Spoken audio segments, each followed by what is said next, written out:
नमस्कार दोस्तों, दिन भर की खबरों को लेकर आपके साथ हूं मैं अलका कथोरिया।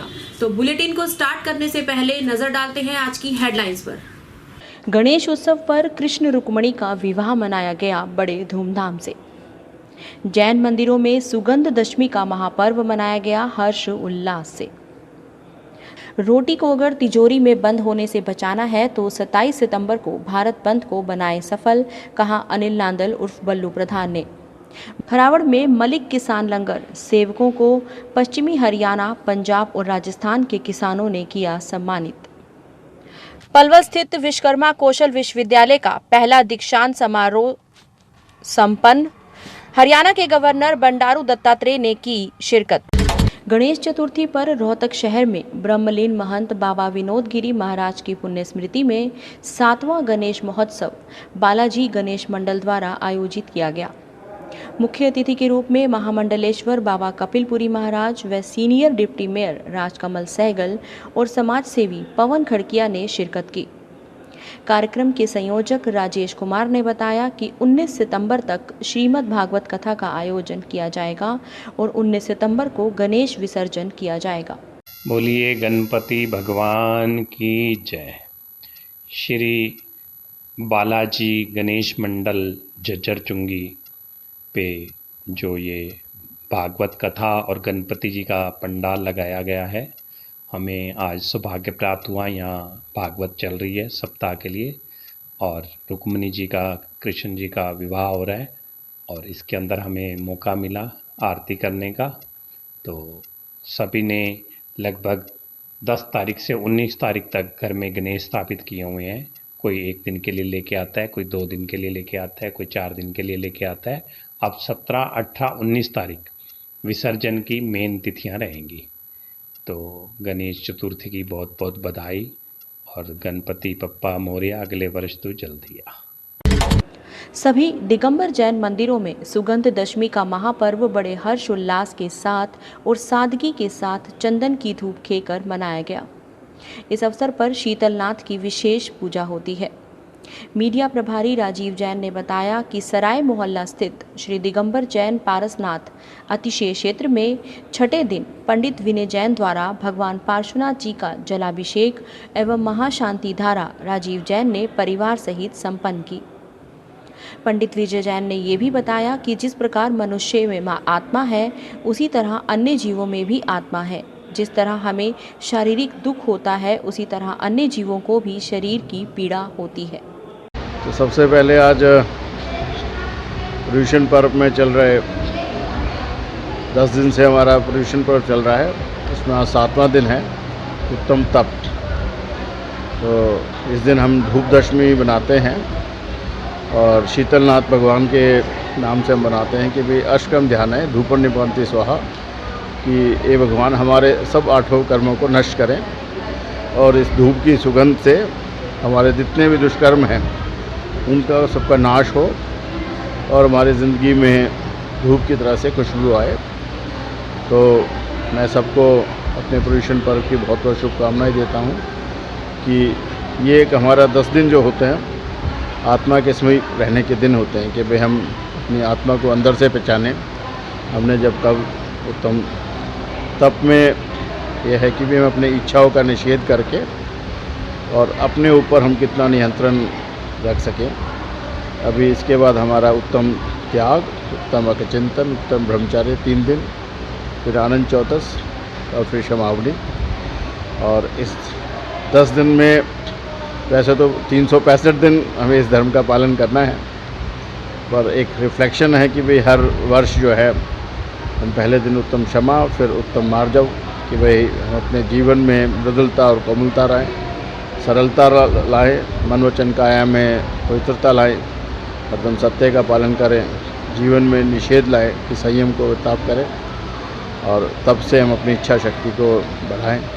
अगर चिंतन कि हमारे को अपनी ज़रूरत से ज़्यादा चीज़ों का संग्रह ना करें और त्याग कि हर बुराई का त्याग करते और अच्छाई का हम दान करें। और ब्रह्मचार्य कि हम अपने जो पार्टनर हैं, जो अपने धर्मपत्नी हैं, हम ऑनेस्टली उसके साथ निर्वाह करें।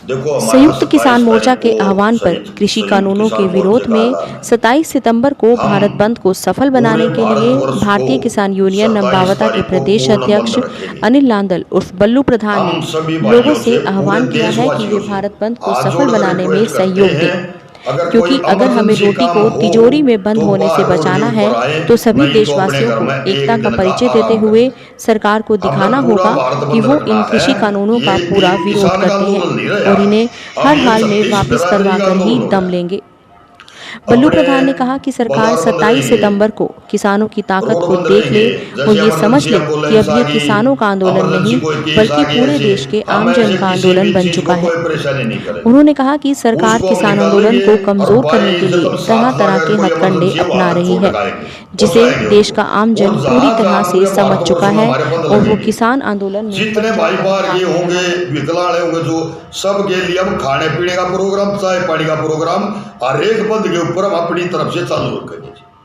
जो रोड बंद कर रखे है ना वो भाई किसान ने मजदूर ने एक भी रोड बंद नहीं कर रखा, एक भी रोड बंद तो सरकार अपने आप कर रही है। किधर कील गाड़ देख दे तार बांध देख दे बैरिकेड ला दी है। किसान रोड बंद करेगा 27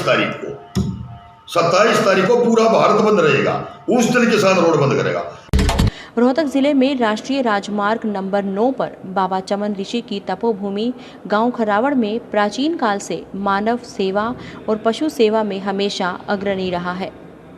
गांव में समाज सेवक कैप्टन जगबीर मलिक ने बताया कि यहां के लोग जन सेवा के किसी भी आह्वान पर तुरंत एकजुट होकर सेवा में जुट जाते हैं।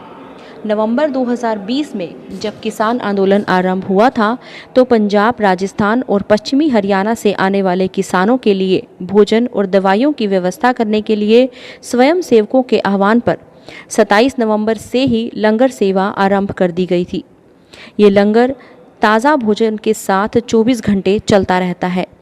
16 सितंबर यानी वीरवार को पंजाब, पश्चिमी हरियाणा और राजस्थान से बड़ी संख्या में किसान यहां पहुंचे और इस लंगर सेवा से खुश होकर किसान भाइयों ने यहां पर उपस्थित स्वयं सेवकों कदम, रमेश, गुरु, मुकेश, विजयपाल, रोकी और सरोपे को भेंट करके सम्मानित किया और उनके काम की प्रशंसा की। हरियाणा के महामहिम राज्यपाल बंडारू दत्तात्रेय ने आज पलवल के गांव दूधोला स्थित श्री विश्वकर्मा कौशल विश्वविद्यालय के प्रथम दीक्षांत समारोह में बतौर मुख्य अतिथि शिरकत की। राज्यपाल द्वारा दीक्षांत समारोह में 2 मानद पीएचडी एवं 159 विद्यार्थियों को विभिन्न विषयों में उत्तीर्ण होने पर डिग्री प्रदान की गई। इस अवसर पर हरियाणा के कौशल विकास और औद्योगिक प्रशिक्षण मंत्री मूलचंद शर्मा, पलवल विधायक दीपक मंगला, होडल विधायक जगदीश नायर, पृथला विधायक नयनपाल रावत, श्री विश्वकर्मा कौशल विश्वविद्यालय के कुलपति राज नेहरू मौजूद रहे। विश्वकर्मा कौशल विकास विद्यालय